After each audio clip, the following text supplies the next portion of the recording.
Hi all welcome back to my new vlog.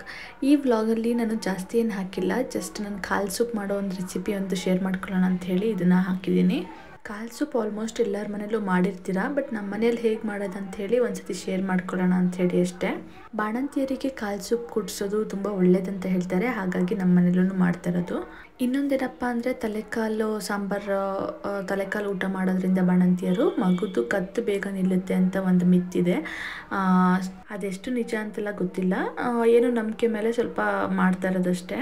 ಇಲ್ಲಿ ಬಂದು ಈರುಳ್ಳಿ ಪೇಸ್ಟು ಜೊತೆಗೆ ಶುಂಠಿ ಬೆಳ್ಳುಳ್ಳಿ ಮತ್ತು ಕೊತ್ತಂಬರಿ ಹಾಕಿ ರುಬ್ಬಿಟ್ಕೊಂಡಿರೋಂಥ ಪೇಸ್ಟ್ನ ಹಾಕಿ ಕ್ಲೀನಾಗಿ ಫ್ರೈ ಮಾಡ್ಕೊಳ್ತಾ ಇದ್ದೀವಿ. ಇದ್ರ ಜೊತೆಗೆ ನಾವು ತಲೆ ಸಾಂಬಾರು ಕೂಡ ಮಾಡಿದ್ವಿ, ಬಟ್ ನಾನು ಒಂದು ವ್ಲಾಗಲ್ಲಿ ತಲೆ ಸಾಂಬಾರನ್ನ ನಾನು ಶೇರ್ ಮಾಡ್ಕೊಂಡಿದ್ದೀನಿ, ಸೊ ಹಾಗಾಗಿ ಇಲ್ಲಿ ಅದನ್ನು ಆ್ಯಡ್ ಮಾಡಿಲ್ಲ. ಅದನ್ನೇ ನಾರ್ಮಲ್ ಮಟನ್ ಸಾಂಬಾರು ಹೇಗೆ ಮಾಡೋದು ಹಾಗೆ ಮಾಡೋದು, ಸೊ ಹಾಗಾಗಿ ನಾನು ಮತ್ತೆ ಏನು ಹಾಕೋದು ಅಂತ ಹೇಳಿ ಅದನ್ನು ಏನೋ ಹಾಕಕ್ಕೆ ಹೋಗಿಲ್ಲ. ಇಲ್ಲಿ ಶುಂಠಿ ಬೆಳ್ಳುಳ್ಳಿ ಪೇಸ್ಟು ಮತ್ತು ಈರುಳ್ಳಿ ಪೇಸ್ಟ್ ಎಲ್ಲ ಕ್ಲೀನಾಗಿ ಫ್ರೈ ಆದಮೇಲೆ ತಂದಿರೋಂಥ ಕಾಳುಗಳನ್ನ ಅದರೊಳಗಡೆ ಹಾಕಿ ಅದನ್ನು ಕೂಡ ಒಂದು ಸ್ವಲ್ಪ ಹೊತ್ತು ಫ್ರೈ ಮಾಡ್ಕೊಳ್ಬೇಕು. ಅದ್ರ ಜೊತೆಗೇನೆ ಚುಟುಕಿ ಅರಿಶಿನ ಪುಡಿ ಹಾಕಿ ಅದನ್ನು ಕೂಡ ಕ್ಲೀನಾಗಿ ಫ್ರೈ ಮಾಡ್ಕೊತಾ ಇದ್ದೀವಿ. ಬಾಣಂತಿಯರಿಗೆ ಈ ಕಾಲ್ ಸೂಪ್ ಆದರೂ ಕುಡಿಸ್ಬೋದು, ಇಲ್ಲಾಂದರೆ ನಾಟಿ ಕೋಳಿ ಸಾಂಬಾರಿನ ಸೂಪ್ ಆದರೂ ಕುಡಿಸ್ಬೋದು, ಅದು ಕೂಡ ತುಂಬ ಒಳ್ಳೆಯದು ಅಂತ ಹೇಳ್ತಾರೆ. ಸೊ ಇನ್ನೊಂದೇನಪ್ಪ ಅಂದರೆ ನನಗೆ ರೆಗ್ಯುಲರಾಗಿ ವೀಡಿಯೋಸ್ ಮಾಡೋಕ್ಕಾಗ್ತಿಲ್ಲ, ಬಟ್ ನಾನು ಹಾಕಿರೋ ವೀಡಿಯೋಸ್ಗೆ 1 ಮಿಲಿಯನ್ ಪ್ಲಸ್ ವ್ಯೂಸ್ ಹೋಗಿದೆ.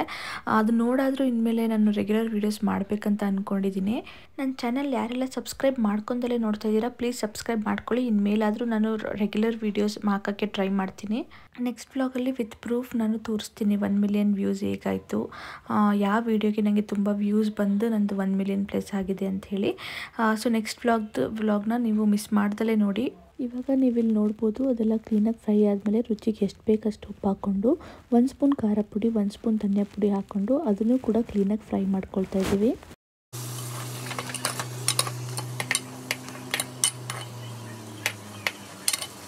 ಅದನ್ನು ನೀವು ಕೈ ಆಡ್ಕೊಂಡಾದ್ಮೇಲೆ ಕ್ಲೀನಾಗಿ ಮಿಕ್ಸ್ ಆಗಿರುತ್ತೆ. ಆಮೇಲೆ ನೀವು ನೀರು ಆ್ಯಡ್ ಮಾಡಬೇಕು. ನೀರು ಬಂದು ನಿಮಗೆ ಕ್ವಾಂಟಿಟಿ ಎಷ್ಟು ಬೇಕು ಅಷ್ಟು ನೋಡಿ ಹಾಕ್ಕೊಳ್ಳಿ. ಸ್ವಲ್ಪ ಬೇಕಂದರೆ ಸ್ವಲ್ಪ ನೀರು ಹಾಕ್ಕೊಳ್ಳಿ, ಇಲ್ಲ ಜಾಸ್ತಿ ನಿಮಗೆ ಬೇಕಂತ ಹೇಳಿದ್ರೆ ಜಾಸ್ತಿನೇ ಹಾಕ್ಕೊಳ್ಳಿ. ಅದ್ರ ತಕ್ಕನಾಗೆ ನೀವು ಉಪ್ಪು ಸೇರಿಸ್ಕೊಳ್ಳಿ. ಇಷ್ಟೇ ಸಿಂಪಲ್ಲಾಗಿ ಮಾಡ್ಕೋಬೋದು. ಇದೆಲ್ಲ ಆದಮೇಲೆ ಲಿಡ್ ಕ್ಲೋಸ್ ಮಾಡಿ ಇದರಲ್ಲಿ ಒಂದು 10 ವಿಷಲ್ ಆದರೂ ಓಡಿಸ್ಬೇಕಾಗುತ್ತೆ ನೀವು.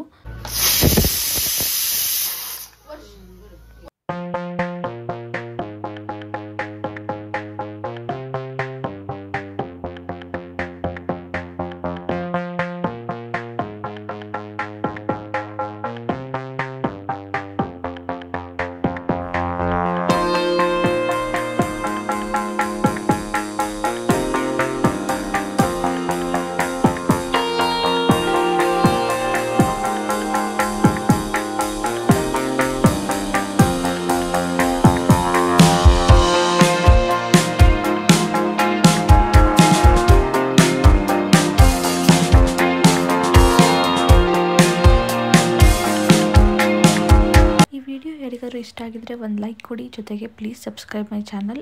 ನೆಕ್ಸ್ಟ್ ವಿಡಿಯೋದೊಂದಿಗೆ ಮತ್ತೆ ಸಿಗೋಣ. ಅಲ್ಲಿವರೆಗೂ ಟೇಕ್ ಕೇರ್, ಬಾಯ್.